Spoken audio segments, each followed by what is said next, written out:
bien sûr, parce qu'on ne connaît que le signal.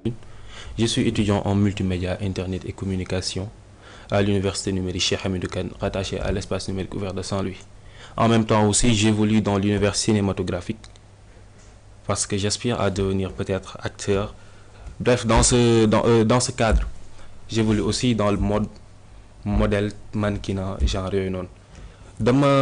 dañoo lancé projet Aaru Ndar festival Aaru Ndar muy projet boo xamante ni c'est pensé par les jeunes et pour les jeunes parce que on a constaté que actuellement les jeunes de Saint-Louis ils ont beaucoup de talent mais malheureusement mënuñu ko exploiter parce que déjà rek boo xoolee la distance est très éloignée par rapport à la capitale te boo bëggee am opportunité il faut nga rapprocher wu ci capitale bi booy ils ont le talent su fekkee ci wàllu musique ils sont calés peintre danse tout ça et on a constaté je vais pas dire qu'on a constaté parce que c'est la réalité. Saint-Louis est la première ville fondée par les Européens ici en Afrique occidentale. Bonne année? En 1659 je pense. 1659 ban siècle la? 1659 ban siècle la? 1659 je dirais que c'est au 15e siècle. Je pense. Je dirais. kon yow xamoon ni déterminer siècle yi. 1659 donc je vous dirais au 17e siècle. lu tax nan la ñuy déterminer siècle yi. On prend par exemple 1600. 1600 un siècle égale 100 ans. léegi 1600 donc suñ koy kii kon cela veut dire 16 siècles. donc li ci topp moom la ñuy arrondir boole ko ci beneen kii bi comme actuellement on est en 2025 et on dit 21e siècle parce que on a 20 siècles plus les 25 ans alors ça va nous faire 21e siècle. 20 siècles plus 25 ans. mu nekkee benn siècle tamit. non on va l'arrondir. du arrondir en fait li ñuy def ci siècle yi. mooy da ngay jël deux premiers chiffres yi bu fekkee 4 la. dañuy jël deux premiers yi nga def plus 1 loolu rek la simple. exact. mais pas 25 mais yow léegi bi nga yoree kàddu gi ba léegi. kàddu seen communication yéen ci ban fan ngeen koy accès. je peux dire partout parce que on a déjà écrit des lettres de parrainage yoo xamante ne adressé nañ ko à tous les autorités presque parce que y a une liste qui est colossale parce que Ndiaye moom mooy gérer genre yooyu noonu. distribuer affaire yooyu noonu. nan ngeen def ba affaire bi massifier ko ba ñëpp. jot si ba ñëpp mën a ñëw. déjà dañu former benn groupe boo xamante ni ça regroupe tous les jeunes qui sont engagés. On avait fait la première édition mais malheureusement on n'avait pas de soutien. On était très très seul. Malheureusement événement bi amul ampleur. léegi après ça on a constaté que affaire bi il faut gars yi jàpp ci léegi. pour ñu jàpp ci yow tamit il faut nga am mobilisation. am tête d'affiche boo xamante ni ça sera vraiment extraordinaire am jeunes yoo xamante ni ils sont engagés léegi jeunes yi y a des musiciens y a des peintres y a des danseurs y a des comédiens et cetera ñëpp ñi nga xamante ni ñu ngi évoluer ci univers cinématographique dans le monde de l'art je veux dire léegi actuellement deuxième édition bi avant ñu ko commencer on a bien pensé. ci date bi ñu ko choisir tamit ak lieu bi et aussi le thème. thème bi lan la. yàkkamti yàqule. parce que la ville de Saint-Louis est très touchée par l'immigration clandestine. dans les années passées gis nañ ko beaucoup de jeunes qui ont beaucoup de talent même su fekkee du ci wàllum art rek même du fekkee du wàllum art wàllum football wàllum jàng mais malheureusement avec les situations qui étaient dans ce pays. crise politique beeg genre yooyu noonu ils n'ont pas pu rester ici dañuy jël mbëkk mi malheureusement tragédie bi mooy am léegi nag on avait pensé jël thème boobu noonu teg ko au centre pour bu ñu ñëwee les activités qu'on va faire essayer di ko converger ci loolu noonu essayer de sensibiliser les jeunes. est-ce que am nga tey benn porte-drapeau benn porte-voix boo xam ne ñëpp xam nañ ko ci réew mi.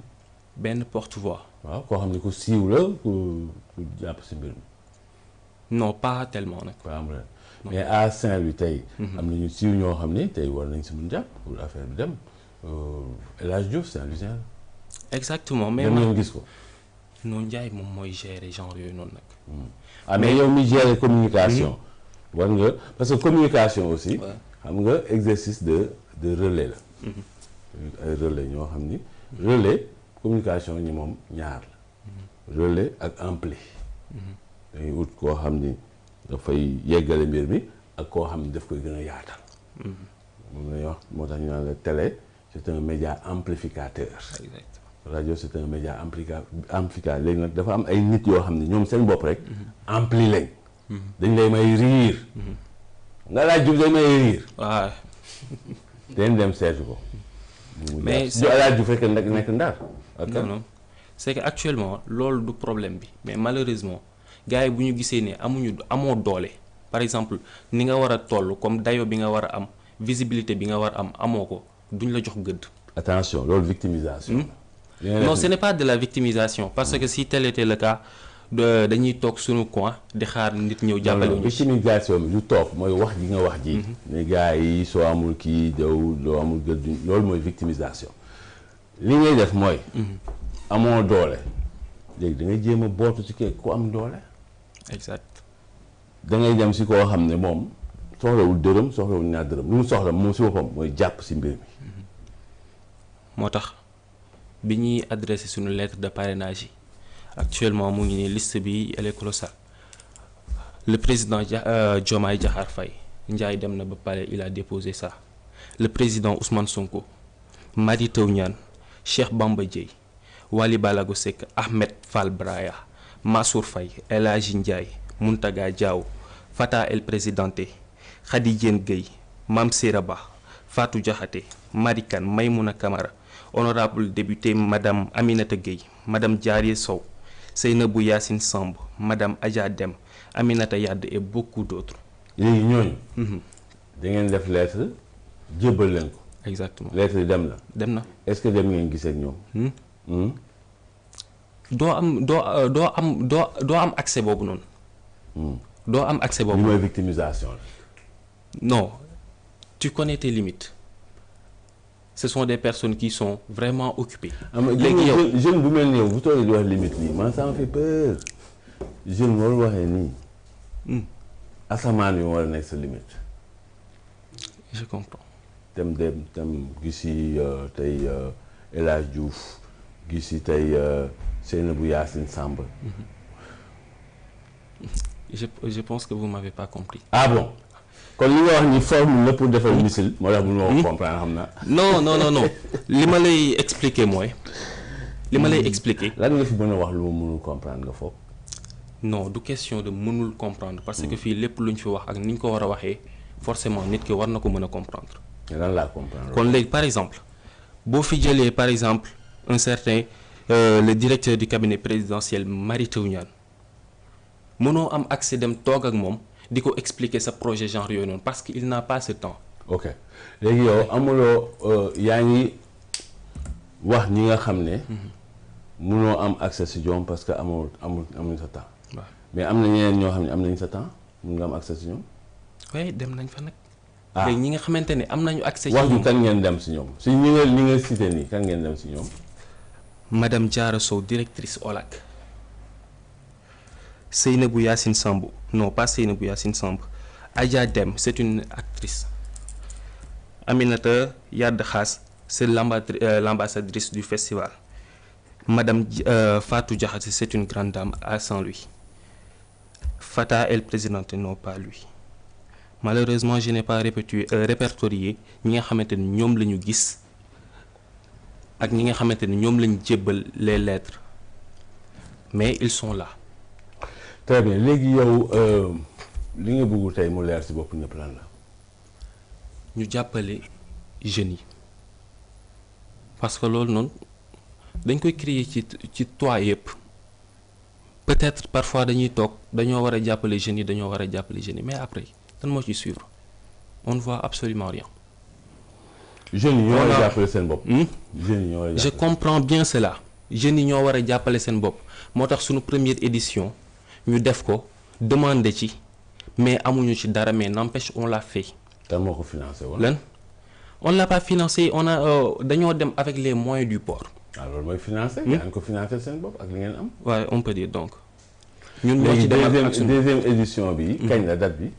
c'est le vendredi 8 août et le samedi 9 août. vendredi ba samedi 8 et 9 août. waaw léegi budget yu festival bi ñaata la. budget festival bi c'est 18 millions 700 mille. 18 millions 700 mille. Ouais. nan ngeen ko xalaata financé. nan lañ ko xalaata financé voilà voici la liste les frais d'hébergement et restauration. non loolu mooy détail yi. loolu mooy détail yi. nan ngeen koy financé mooy nan ngeen xalaatee am 18 millions 700 mille yi loolu mooy financé. nan lañ ko xalaatee financé en espérant avoir ñi ñuy jébbal lettres yi ñoom ñu ñëw dimbali ñu fekk ñu ci loolu noonu. parce que ngeen ko fas xalaata financé mooy par don. nit ñi may leen loolu leen ko financé loolu mooy don. pas du question may comme ni ñu koy tuddee may mais loo xamante ni ça vise à promouvoir la ville su fekkee moowu may ça peut être très moche parce que c'est quelque chose qu'on quémande. déedéet léegi si économie. waaw sooy financé dara. léegi leen rek financé mooy nga am xaalis bi tax nga def sa activité. loolu financé. léegi soit da ngay leb. wala nga autofinancé. yow sa xaalis bopp nga def ko si. wala nga am sponsor. sponsor bi def si xaalisam. wala nga am ku la may. financement noonu lañu ko mën defee. léegi nag si économie même état. bu budgétiser. dafay waajal xaar ku ko may pour mu boucler budget. par exemple état bu Sénégal don budgétaire. noonu lañ koy tuddee sax don budgétaire don buy alimenter budget bi. ren Sénégal yaakaar nañ ñu may ñu 45 milliards. ñu mëtal suñu budget. d'accord donc tey boo demee nga seet kenn benn mécène li ñuy woowee mécène. koo xam ne dafa am alal di jàppale aar. mais daf lay may. d'accord fondation ay Bill Gates yooyu. dañuy may xaalis. d'accord loolu moo tudd mécène donc don bi du gàcce de si la bokk jeune tey boo xam ni dafay dem mu am ku si jàpp. parce que ku la jox rek te xaarul nga fay ko. kooku daf la may. d'accord fu mu mënti nekk. vous avez raison. Ibrahima Ndiaye yow tey message bi nga bëgg mu leer si bopp ñëpp lan la. waaw dafa am question yoo xam te ni sax yaa ko doon posé kay mais moom mënu la si leeralal carrément quoi xam naa man maa la koy gën a mën a leeralal carrément parce que tey mën naa wax ne lépp sama kaw la tegu quoi charge yëpp sama kaw la tegu. yow yaa koy financé. lépp man maa koy financé li ma jot a def yëpp man maa ko financé amul benn muy première édition ba ni ma nekkee si deuxième édition ba bientôt un mois même pas un mois ñu def suñu deuxième édition bi amul kenn ku ma mas a yëkkati ñaar dërëm jox ma ko dimbalee ma ko. première édition bi ñaata xaalis nga si def. première édition bi li ma si def bindu ma ko fenn mënu ma la wax ni lii laa si def. les 18 millions 700 mille bii. waaw yow yaa ko nar financé bu fekkee. li ma ci mën rek laay def.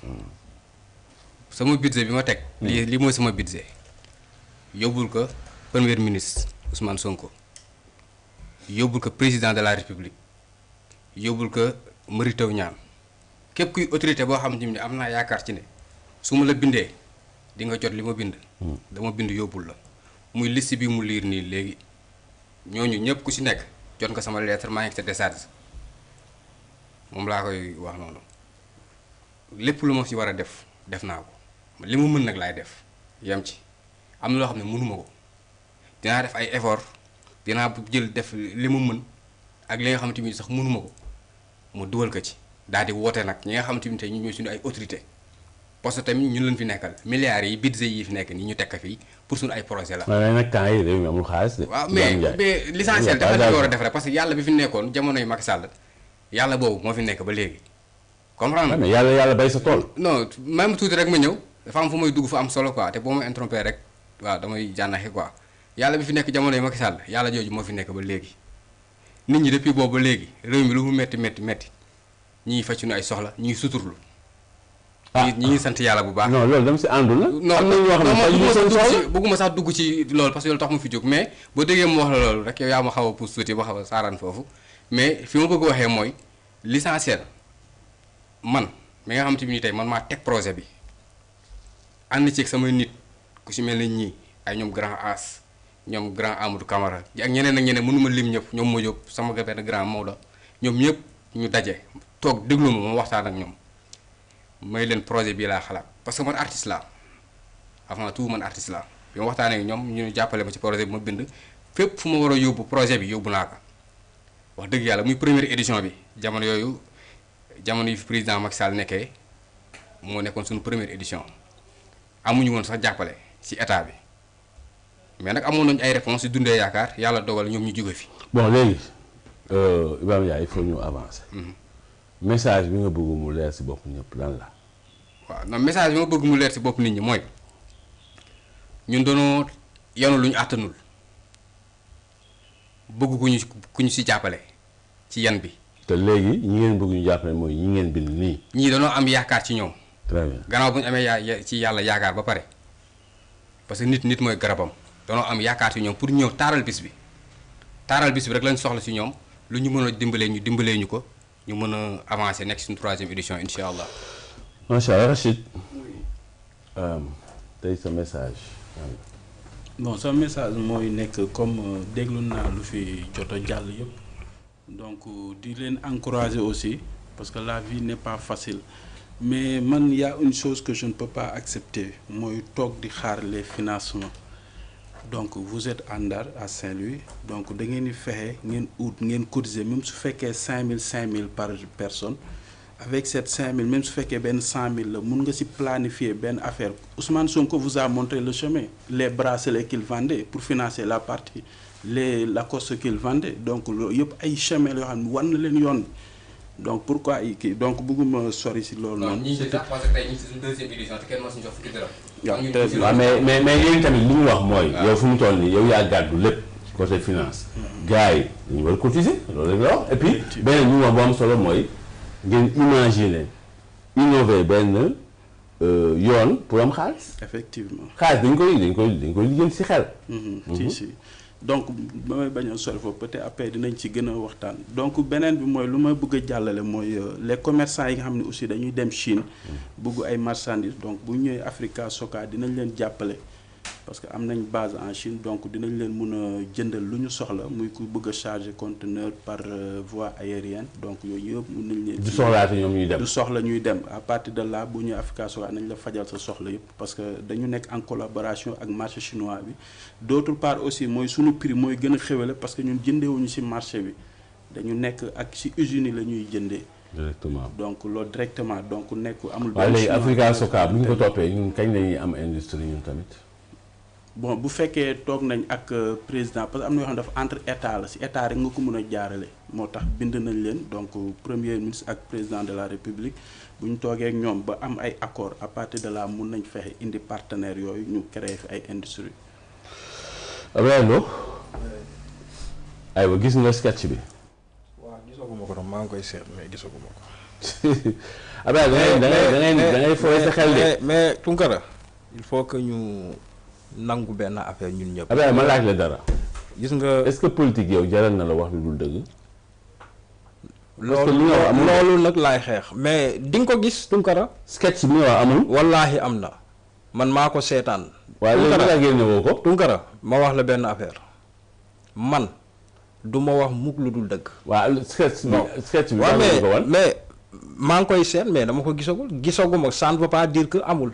bon loolu am même boo ko gisawul ci man mën nga ko gis mu ngi ci réseaux sociaux yi. di nga ko gis mais maa ngi koy recherché mënaguma ko gis moo ko gisee saa yu ma ko gisee dinaa la ko yónnee. di nga ko xool man maa la wax loolu Tunkara ñun amuñu benn intérêt pour di wax naka su dul noonu parce que benn yarawuñu ñu loolu. mais Abdoulaye wax nga fi yoo xam ne nag. non xaaral rek. gis nga parce que nee nga Sénégal crise politique amu fi. loolu xam nga amul ku ne libre nga pour am sa gis-gis. mais loolu du gis-gis tamit loolu laay wax yow foofu la mbir mun jubóo yow da nga wax